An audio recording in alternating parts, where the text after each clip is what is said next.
GoLoud.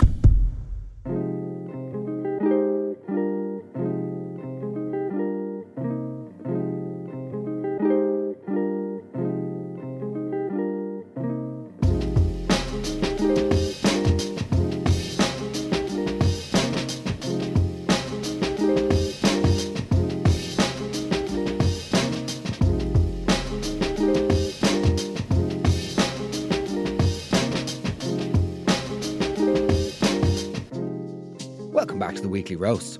How's it going, guys? How the hell are you? How are your heads? Oh no, wait. He's fucked it. How are your hearts? And of course, how are your heads? I'm here with Ed.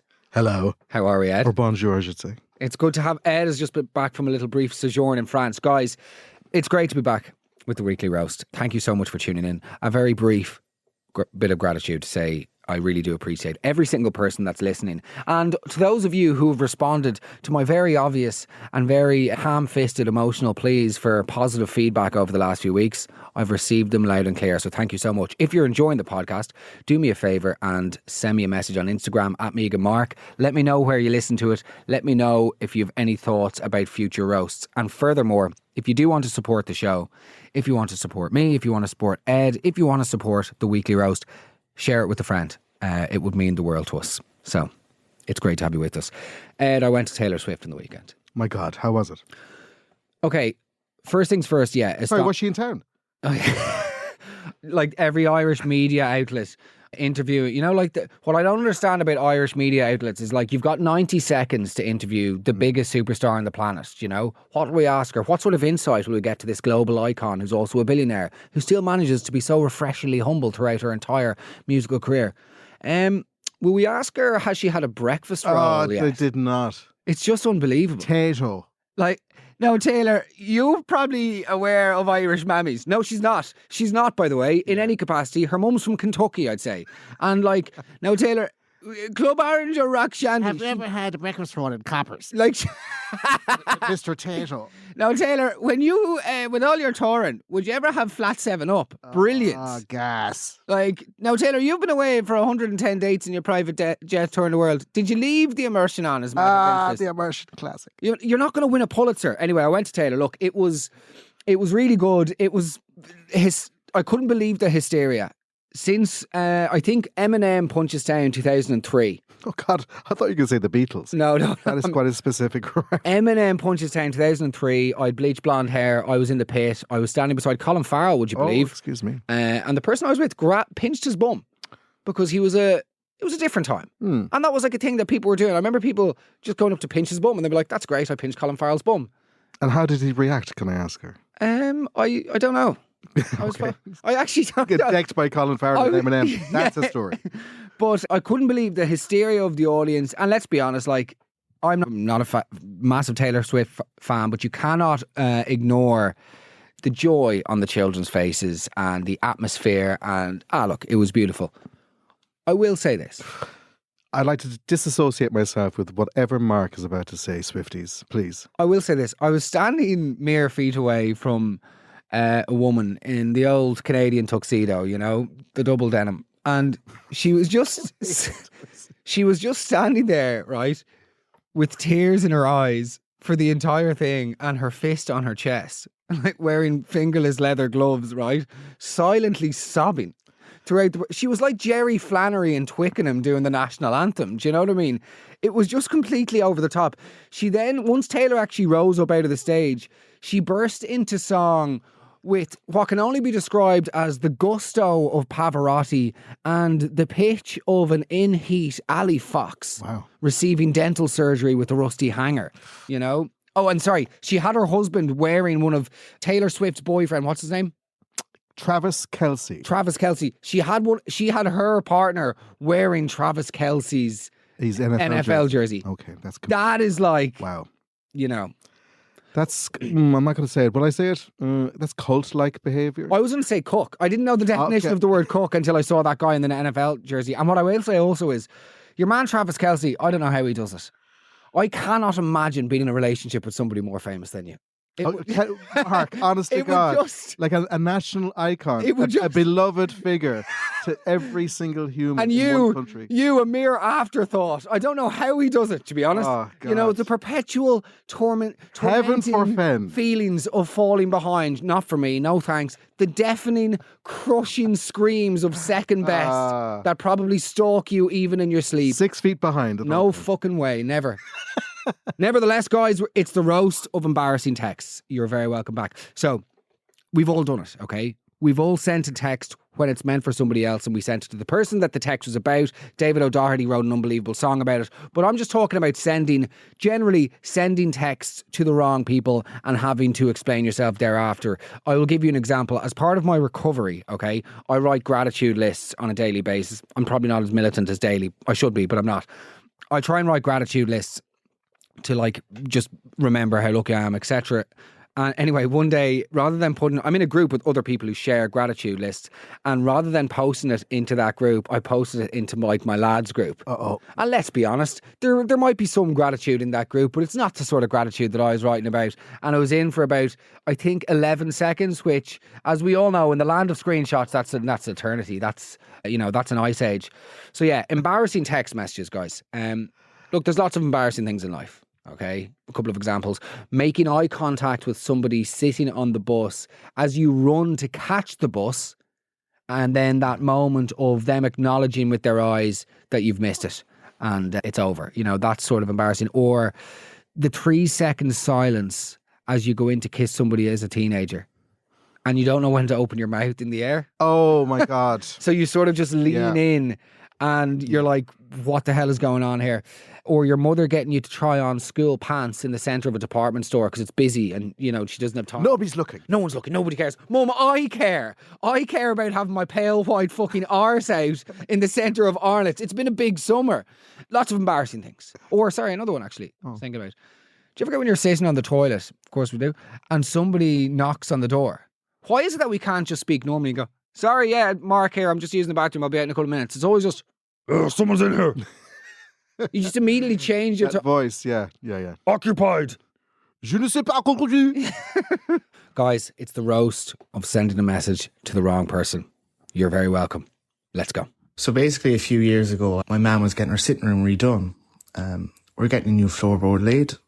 So all good and well, the builder came and he laid the floor. But while he was doing it, there was a young lad that was helping him and he kind of dropped the hammer on the floor and he left a little mark. So that was fine. My mum didn't notice it till he went. So she rang up the boss anyway that was overlaying the floor and she just explained what happened. And he was all polite and he said, yeah, that's no problem. We'll send them back up there now tomorrow to fix the floor for you. A few minutes later, my mum's phone went off. Text message. That stupid cunt isn't happy with the floor. So my mum, being an absolute bull, rang him up and he knew straight away and he was all apologetic and within 5 minutes himself arrived up to the house. He fixed the floorboards. He didn't say a word. My mother just glaring at him. When he was leaving, he told my mother that she didn't have to worry about the bill. And my mother was like, damn fucking right I don't. Ooh. Fair play to the mother. I absolutely love it. First things first, drop the hammer sounds like an innuendo. I'm glad it's not, but it definitely sounds like an innuendo. And then secondly, about this builder, up there with estate agents lying directly to your face and recruiters talking out of their arses, builders worming their way out of doing work is one of God's greatest inevitables, up there with water being wet, of course, and night following day in terms of other certainties. Outrageous. Well done to the mother for standing her ground. Let's go. So my dad has always had a bit of a vendetta against my uncle, who's my mum's brother. And there was one day he texted talking about how much of a dick my uncle was and how he didn't want him crawling around the house anymore because he's such a gobshite. Anyway, he was meant to send it to my mum, but obviously sent it to my uncle by accident. And it's safe to say he was absolutely mortified when he found out, and he had to send an apology, taking it all back, saying sorry for everything. Next thing, my uncle texts back saying, who's the gobshite now? Yeah, I mean, still too, there's room for two gobshites in this scenario. I love it. I love the way English people say gobshite. Yes. They've got the lovely twist on it that sounds counterintuitive. Gobshite. And you Yeah. go, wow, it just adds a lovely little spin on it. And I have to say, that's the one thing that English people do well. It's one thing. I don't like whenever, I remember I used to, when I lived in London, they'd try and use the word crack. But they'd say, no. oh, yeah, we went out on Thursday and it was a good crack. The crack. Yeah. But they do handle gobshite beautifully, I have to say. They do. Okay, on we go. Thankfully, it's about 20 years ago now, but I was seeing a girl for about 3 months, and I was out with friends, and she was out with her friends, but she was texting me, risque stuff. And then I was in a taxi home, and we're meeting up the following night. So then, for some reason, I text her saying, I can't wait for a blowjob, and sent it to my sister by accident. And she just replied the next morning saying, wrong person. And to this day, we have never spoken about it since. Okay, in terms of, what I will say is this, right? In terms of texting your sister and asking for a blowjob, her not texting back is sort of the best case scenario. Do you know what I mean? Yeah. If you receive a four-word text back, I'll get the libello. Do you know? Or just a thumb up emoji. Just a thumb up. Be right down. Give me a second, I'm brushing my teeth. Do you have any Bonjela? No. Mental. What I love is the Irishness of just never talking about it again. A good friend of mine, I found this so funny. Good friend of mine growing up took us over to his house one afternoon to show us his porn collection. This is sort of what happened. Oh, the good old days. You know, by the way, we were young. We weren't doing the leaving cert. You know what I mean? We were 14 or something. And he took us over to his house to show us his porn. We admired it. And we were like, where did you get all of this? And he was like, it's my dad's. We're like, what? And he was like, yeah, I stole it. I found it in my dad's room. And we're like, this is a brave game that you're playing. Anyway, a few weeks later, he came in. We're like, how are you getting on with the porn, you know? And he was like, oh, nightmare. My dad stole it back from me. And then for about a year afterwards, him and his dad would sort of just steal the porn from each other, but without ever talking about it. Incredible. Ever Incredible. Unbelievable. On we go. Hi, Mark. I was on the phone to a male friend and he was wrecking my head. I must have been about 15 at the time. And I texted my other friend saying, oh my God, Simon has absolutely wrecked my head. He's such a melt. Sent the message thinking I was sending to my friend Louise. Next thing, his phone's going off, beeping as a message. No. I was like, his phone? That's mad. He's after getting a text the same time I'm on the phone to him. And he's like, my phone's gone off. And then I realised I'd sent it to him and he was like, ha, bye, and hung up on me. Oh, God. Oh, I felt so mean. But he was wrecking my head, so I suppose at least he got the message. Look, it's happened. It actually happened to me. I remember a few years ago, I was back in Dublin and there was this, it was whenever I was running a club night in Dublin and there was this guy who used to go every week and he'd be like, how many numbers do you have in tonight? He just used to always insert himself into conversations that had nothing to do with him. And I remember one time I was on to me a day after we had had a late night and of the club, and he started texting me about asking questions about how much money we'd made, how many people we'd had in the door, blah, blah, blah. And I just texted my other friend and I just went, man, I swear to God, I'm so close to telling Seamus to go fuck himself. Seamus wrote back on, is that so? I'll be seeing you very soon, Mark. It didn't help that Seamus was also a really aggressive person who got into fights every fucking weekend. I was terrified for months afterwards. I had to actually get a mutual friend to sort of do a little Kofi Annan style ceasefire vibes because he was actually going to come out and he was coming to try and get me. A threatening Seamus. Threatening Seamus. Wow. I'm not sure. Who would have thought? Oh no, Seamus is here.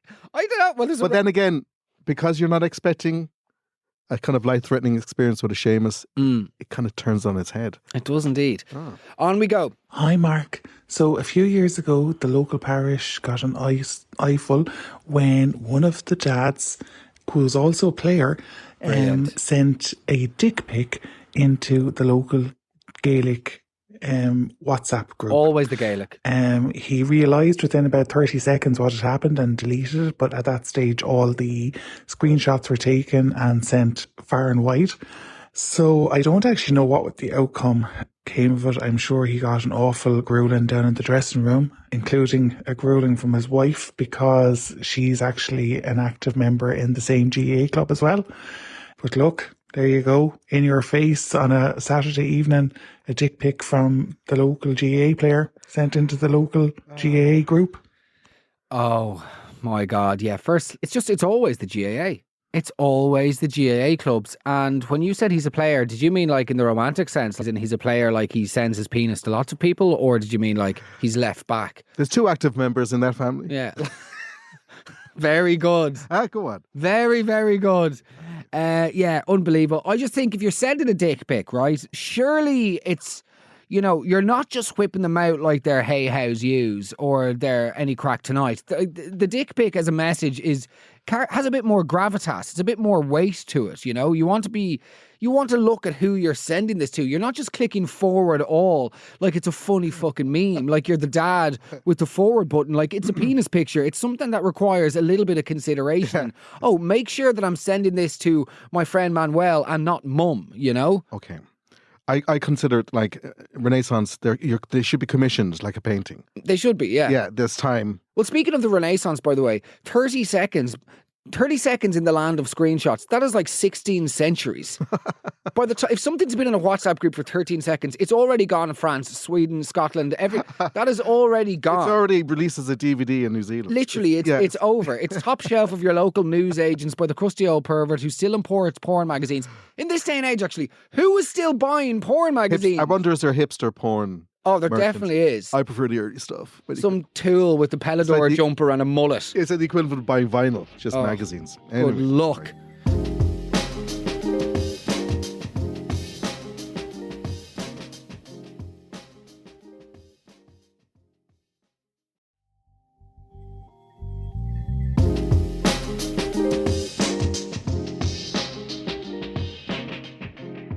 Welcome back again, guys, of course, to the Weekly Roast. It is beautiful to have you with us. And as I said at the beginning, in a very, I suppose, sincere and genuine way, which showed a softer side to me, a more vulnerable Mark, which endears the listener to the... Sorry, that's insanely annoying. Anyway, guys, it's great to be back. I hope you're enjoying the show. Thank you for the intrigue and the interest in the other things that are coming soon. I am alluding to again in a very vague manner. If you're interested in hearing more, send me a DM. Otherwise... let's keep going with this. Guys, by the way, actually, just before we go, there are some insanely spicy ones. Of course, we had to put them at the end. So, and this couldn't just be a complete, you know, litter of sexual antics, this show, lest it descend into toilet humour. So look, enjoy. Let's go. So here goes Scarlett for me. So a bit of background. It was my 4-year-old's birthday, so having a bit of the family over. I had a 1-month-old. My other child just turned 1 2 months ago, so a year and 2 months.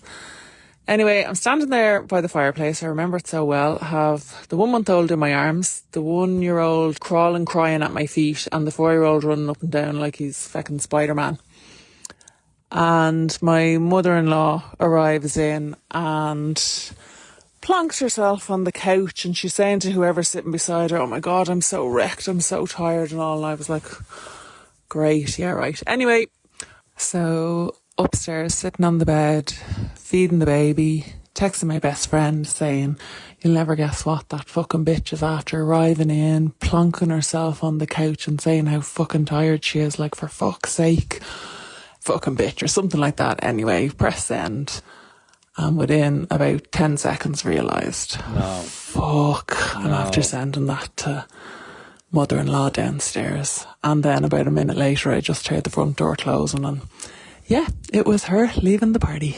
Oh, that's bad. Look, that's bad. It's very, very hard to come back from that, I suspect. Again, as soon as you said the word plonked, I knew how your feelings were for this woman, because I've said this before in the podcast, nobody ever uses the word plonk to describe the activity of somebody that they like. It's only ever used, you came in, you plonked yourself down on the couch. You know, it's only ever done in a negative way. That is bad, though. I don't know. And that's a tough one for your partner as well, because I don't know how tough. Okay, on we go. Hi, Mark. So this happened to me a good few years ago, back when I was probably doing my leaving cert, the summer leaving cert, going to college. And it was when MSN and everything, everyone was using that MSN in the evening times. And it was one of the busiest evenings. Like, it was around 7 o'clock in the evening. Everyone was online at the time. And I had sent a nude to my boyfriend probably a day or 2 days ago or whatever. I don't know what it was, but it was on my phone. And obviously didn't realise. And then randomly I got a message from a guy that I barely even know, like I kind of would chat to, and said like he said nice tits, actually that's the correct term. And I was like, what is he talking about? And then I got, and I realised that like that nude was set as my DP picture, the profile picture. But that's probably the worst, I think. All the things to tie embarrassment over. Yeah. Okay, putting your own nudes as your profile picture on MSN is the stuff of teenage nightmares. In this story, my biggest concern would be that you put yourself as your nude, you put your nude as your profile picture, and it took like 2 days for somebody to message. I would be like questioning the nude. I would be wondering, why is it taking that long for someone to reach out and go, Megan, the Todger's out? Like, you know, are they all just going, oh, is that one of those? Is that one of those cherubs? Is that one of those? You know, we must buy mushrooms. Yeah. Like on the totem pole of social humiliations, surely that's positioned at the top. Putting your own nude, you're essentially hacking yourself. You know, you're essentially performing revenge. It's revenge porn of yourself. Do you know what I mean? By the way, MSN Messenger. Ooh.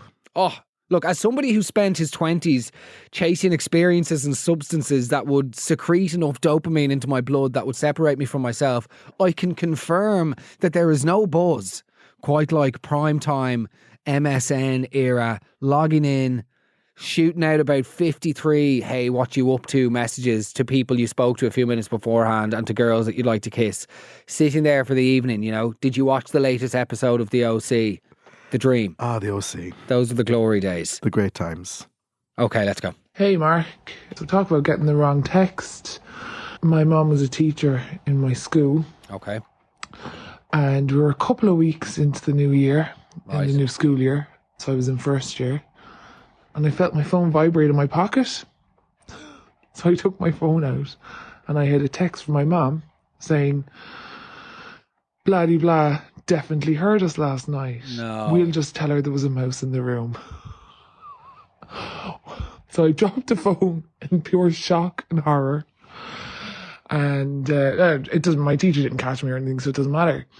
But I look up at the door, and there's my mom at the door, calling me out of the classroom. So I came out of the classroom, and she goes, "Have you read your phone? Have you read a message?" And I said, "Yes." And she goes, "Oh yeah. No, there was a mouse in our room last night." Of course. So myself and your dad, you know, we had a late night trying to catch the mouse, so you could have heard a lot of banging. A lot of stomping coming from the room. But we just don't want you to worry. We caught the mouse anyway, so, you know, it's all good. The mouse we set him free, and I just don't want you to worry in case, you know, we woke you. And I just looked at her. Like, also, sorry, hold on. Yeah, we've caught the mouse. We've set him free. But just while we have you, we might be catching another mouse next Saturday night as well when we get back from the pub. Could be having a quick look again then on Sunday morning. Oh, by the way, if your father gets that promotion on Thursday that he's been hoping for, we could be trying to catch a horse, you know, or a mid-sized wildebeest. So apologies for that, catching the mouse and the squealing. We also squeal when we catch them, like, ridiculous. We could potentially do a roast on lies parents told us growing up. That could be a good one. That's a great one. Okay, on we go. Oh, Mark, I have such a good one for you. Now, I'm going to have to try and change a few bits around, because if I say the type of group it actually was, I would definitely be giving my sister away. So, this is the story, and it's only recent. My sister is in a we'll say a Tidy Towns group chat, and they asked her to design a poster for an event that they were having, and she said, "Yeah, sure, no problem." As she started to design the poster, she's like, "I'm actually crap at this." So she asked her friend's husband to do it. Well, she asked her friend to ask her husband to do it, and he did a really, really good job. And the friend sent it back to my sister. My sister was really happy with it, and she said back to her friend, "That's great, you can give him a lovely blowjob now for that, to say thank you." What? But of course, she sent it into the group chat, the community group chat. Hold on a second here. I don't care who you meant to send that to. That's a bananas message to send to somebody about her performing oral sex on the husband. Remuneration by the way of blowjobs. Unless you're an au pair in the Spanish countryside working for a well-known Irish family, by the way. Oh, that story. Bit of a throwback. I don't think it's appropriate. How many hours did you work this week? 7. Right. Okay, that's 3.5 blowjobs. Will there be a tip? Yes, that's the half. You know, no, but you know what I mean? Or else if you take it out, they say, sorry, there is a minimum wage. Yeah. And that doesn't cut it. No, like I think that's outrageous. Payment via blowjobs in general, absolutely not. They definitely, they should have gotten rid of that. If they haven't already, they should. And secondly, the friend she was playing with fire anyway, you know? On we go. Hi, Mark. So we have a work group text and then we have another private text on WhatsApp. So the staff are in one and then the 2 owners are in the other one. So in the staff one, we could send absolutely crude, horrific stuff. And then in the work one, it's all about just daily updates. So I once sent that message that you're watching it and then the sex noises come out like, oh. But I sent it in the work group, the main work group with the 2 owners in it. And he apparently opened it when he was in like a really important meeting with a CEO. Idiot. Because he thought it was an update of the day that something was wrong.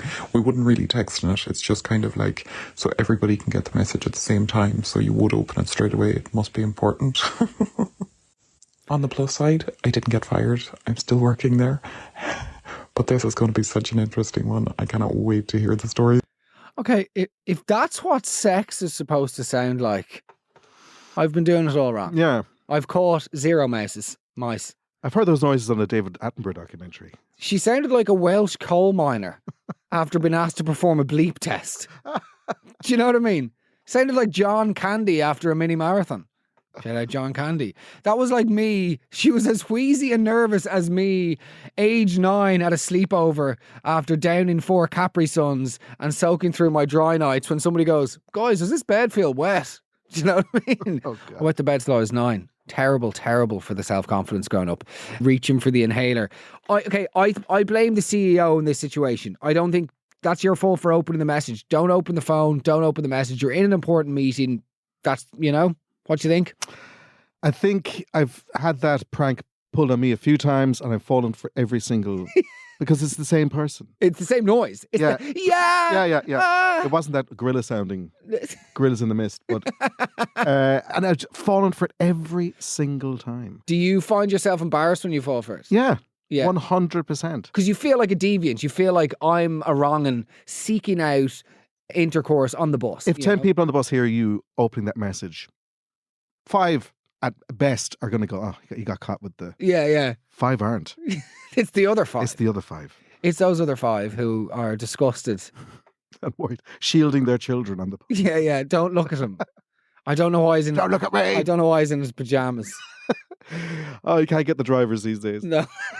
On we go. Hey Mark, my kids are in an athletics club and there's hundreds of members. It's a well-known club and they have a WhatsApp group for all the members, and one of the mums sent a picture one night of herself lying on her bed, legs wide apart, and her naked husband ready to climb on top of her.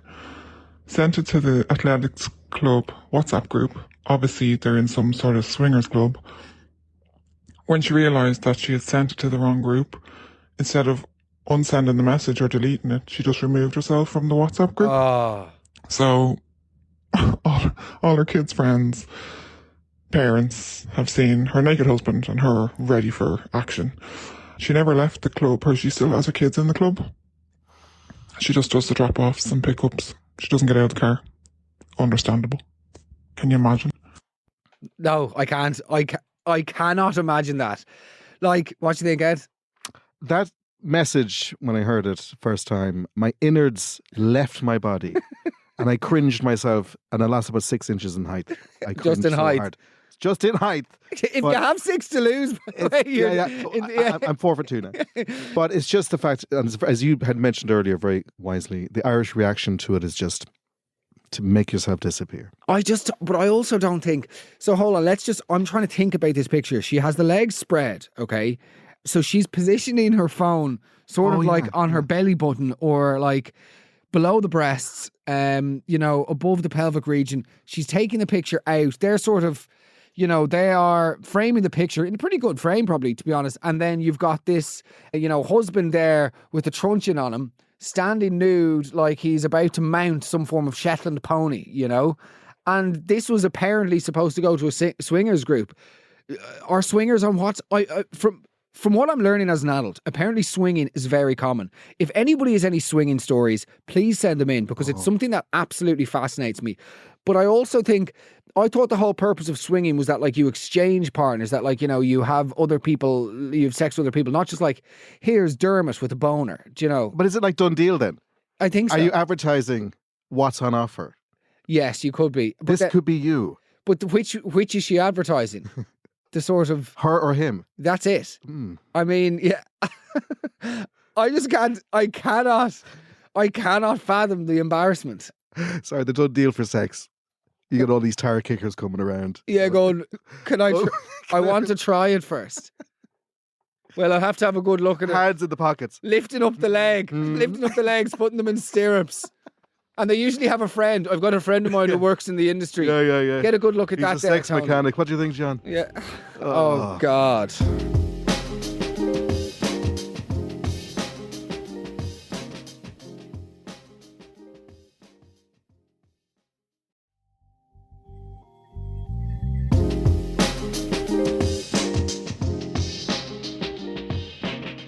Guys, it's the final section. We're here. As always, things have to take a lewd and perverted turn as we come around to the final furlong of this race to the gutter. That is the weekly roast. First things first, we've got an international caller, our very first international. Well, no, we've had a couple of English people and a couple of Scottish people, actually. We've got someone from a little further afield today. Very exciting. You're very welcome. Let's go. Okay, so basically, this happened a few years ago. I was with my boyfriend at the time. He was like relatively new. I think we'd been dating a few months, and we shared a taxi to work that morning, and he had sort of been insisting on paying, so I sent him some money on Venmo, which is like the American Revolut. Ooh. Along with a very, very raunchy message. Okay. For the taxi. Anyway, he gets out. I am about to get out to go to my office, and I look back down on my phone and I realize that rather than sending it to him, I had actually sent it to my ex, who I had dated for 3 years and who I had broken up with, or we had broken up like several months prior. Yeah, that's okay. That's really embarrassing. But for this lovely American caller, I do think we should let you know, Irish people don't do raunchy. Okay, we're incapable of being raunchy.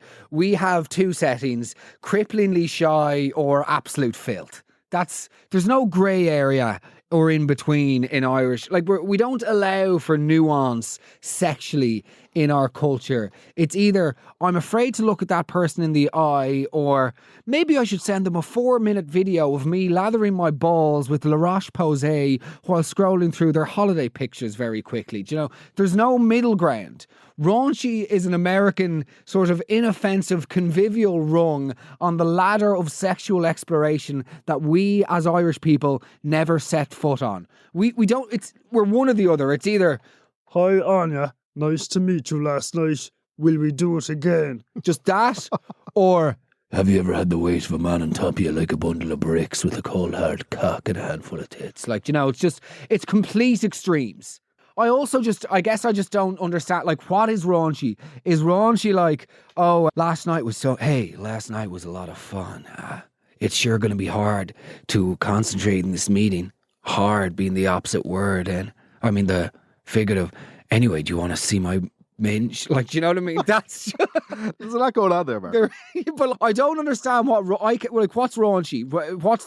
What do you say in raunchy? If you were to devise a raunchy text, I've tried it. It has failed on every single level at every single juncture. Give me an example of. Well, it's kind of like I'm trying to recreate in my mind what I would have said. I sent an email to a young lady once who, Hopefully not that young. well, no, indeed, she was not that young, thank God. She was in her mid-50s. Okay. So she just gotten, but I thought I was being, I think sexting had just started. Yeah, yeah. It was in its When was nascent. sexting was invented in like 2011? wasn't Yeah, it? I think so. And we didn't have our first blowjob in Ireland, I think, till 1998, I think it was. Well, they got the first set of traffic lights in Westmeath in 1991. It was actually the same day. It was the same day. Yeah, yeah. There was a pair of breasts. They lost their minds. Yeah.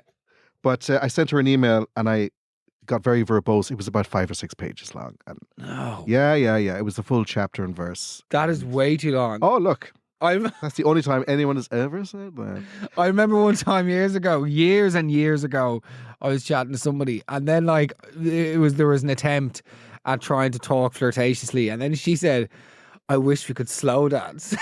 I was like, that is like, gee, you might as well, a video of my grandparents conceiving my mother would be more erotic to the senses now than imagining us in some form of episode of Dawson's Creek, slow dancing beneath the sunny, the July sky, the July moon, stars. Damn, he's ruined it. Let's go. So I was going to have this chat for about 4 years through college and early 20s, and we had been in a bit of a tiff one week, and I'm just going to call myself Jennifer.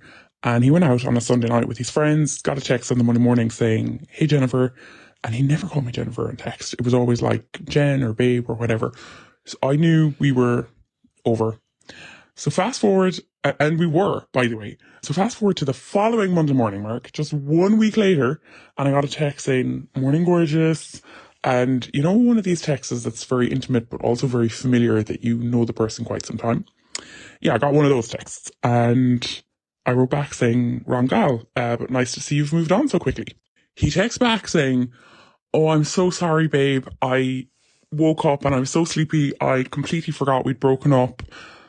And this big long-winded explanation. And I just wrote back in probably one of the best texts I've ever sent in my whole life saying, "That's the biggest crock of shit I've ever heard, but have a great life." So as it turned out, he did continue to have a great life. He and this girl got pregnant very soon after, and they had a baby, and they got married. And it turned out this girl he had been friends with all through a relationship. Oh. And I didn't know her. She was his friend, and I never queried it, questioned it. I had no need to, but maybe I should have questioned it a bit more. Anyway, fast forward, I don't know, 10 years maybe.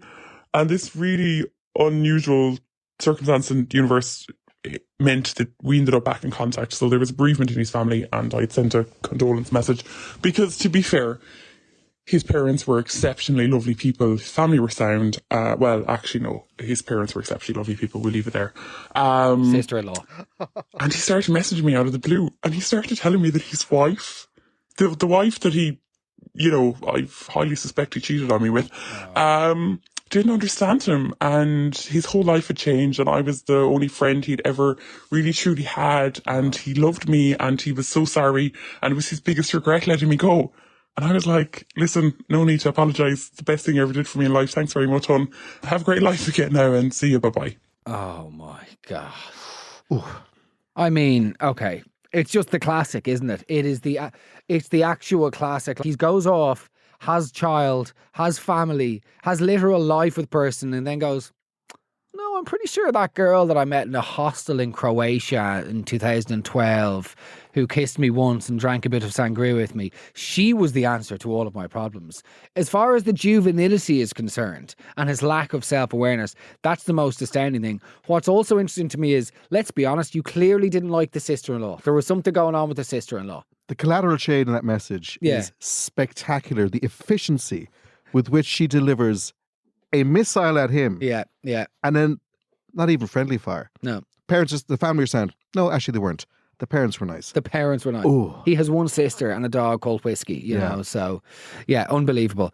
Okay, this next one, guys, is this is just, okay, let's just play it. Mark, you're some legend. I get great crack out of your roasts each week. Thank you. Would appreciate if you could anonymise this just in case, although it did happen in Brazil, so I reckon we're safe. But listen, yeah, big fan of the podcast, and very much enjoyed your interviews around the book and all that as well. So fair play to you, man. Thank you. But listen, when I saw this go up, I thought, I have to tell you about this one because this was before you could delete messages on WhatsApp.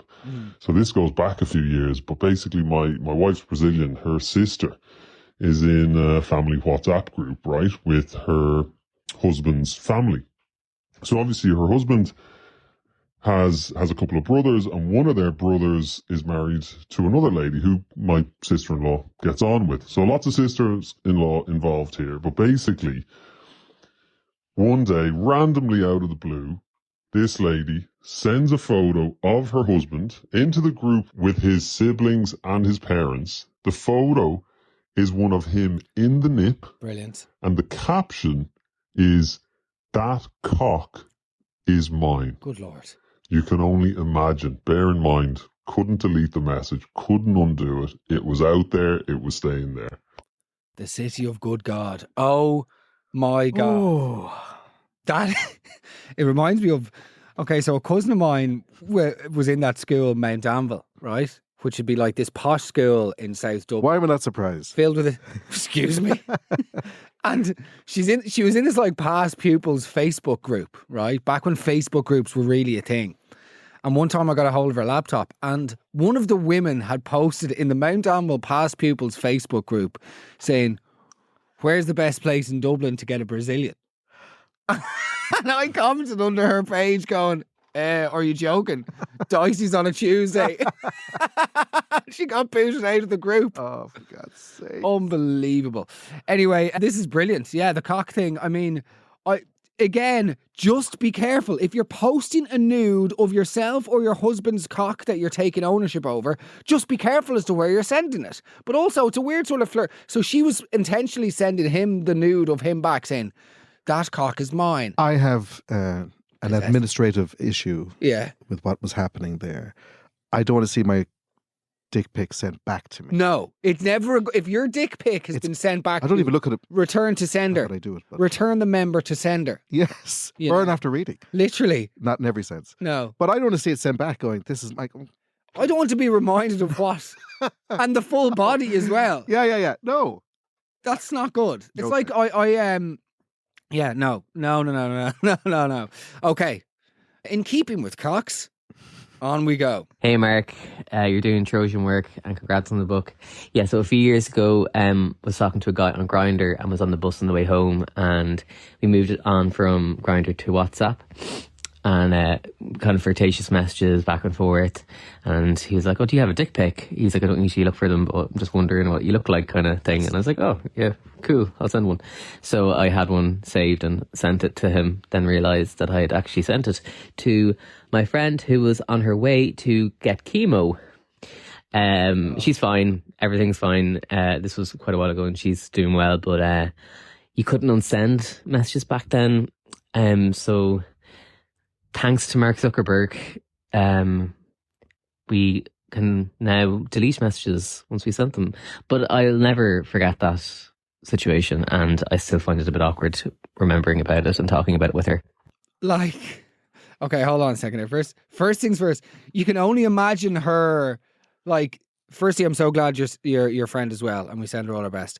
But you can imagine her, like, in the hospital with her conservative but lovely and sweet, albeit perhaps a little bit inexperienced mother, you know. And have you gotten lots of messages from your friends? Yeah, I've gotten some. What about that lovely little gay friend of yours growing up? Peter, wasn't that his name? What did he end up in San Francisco, was it? Port Mum. He lives in Port San Francisco of Ireland. Yeah. Has he been in touch? Well, he probably sent you a lovely message. Yeah, sort of.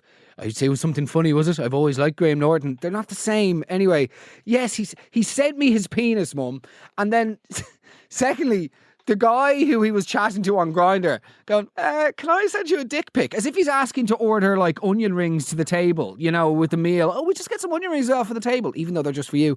But like, you've just got, I'll just get a dick pic. I don't usually ask. Yes, you do. Yes, you do. It's like, it really wound me up growing up when guys would like punch someone on a night out and they get loads of trouble. They'd say, yeah, no, jeez, it's not my nature at all. It is in your nature because you did it. Yeah. You punch people. You're asking for a penis picture and you're saying that it's not something you usually do. It's almost as big of a lie as an influencer saying, guys, since loads of you have been asking where I got this dress, you know, nobody's been asking. And again, it has to come back to, if you're sending a penis... Sorry, did he say that he was reaching for a picture that he had recently saved? So, yes, good point, actually. It feels like he had a little, shall we say, a stash. A stash? Yeah. Yeah. Cock stash. A phallus stash. Yes. A stash of phalluses. Yeah. So he went to his stash and he, fingered through the Filofax, as it were. And he found, this is quite... I have this image of it being like a wine cellar. Yes. You go downstairs and you go, It's an interesting... I feel like with dick pics, I mean, I've told the story before on the podcast about my friend. I had a friend and I did have one. Is it your penis? But I had a friend. He was a slightly more rotund version and he was telling me that a girl had asked him for a penis picture, for a dick pic. And he was really like, didn't really know what to do. And I was like, man, well, just here's what you do. And he goes, so obviously like I'm hard and I'm holding. I was like, you're hard? Jeez, man, no. And he was like, what? And I was like, that's disgusting. Don't fucking scare her, man.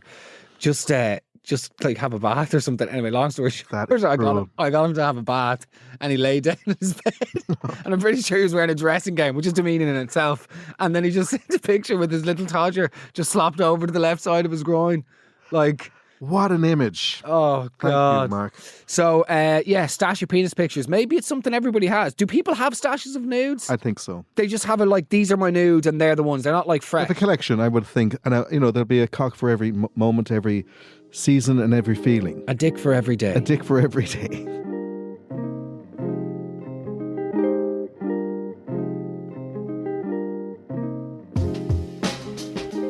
Guys, thank you so much for listening to the Weekly Roast. I really and truly appreciate it. If you're enjoying the show, please let me know on Instagram @MeganMark. Share it with a friend. And if you have any suggestions on what you'd like for us to roast in future shows, do get in touch. I appreciate every single one of you listening. It means the world to me. And I know that everybody has different things going on in life. And I received a couple of messages from people last week who are in some challenging times at the moment. So our thoughts are with you.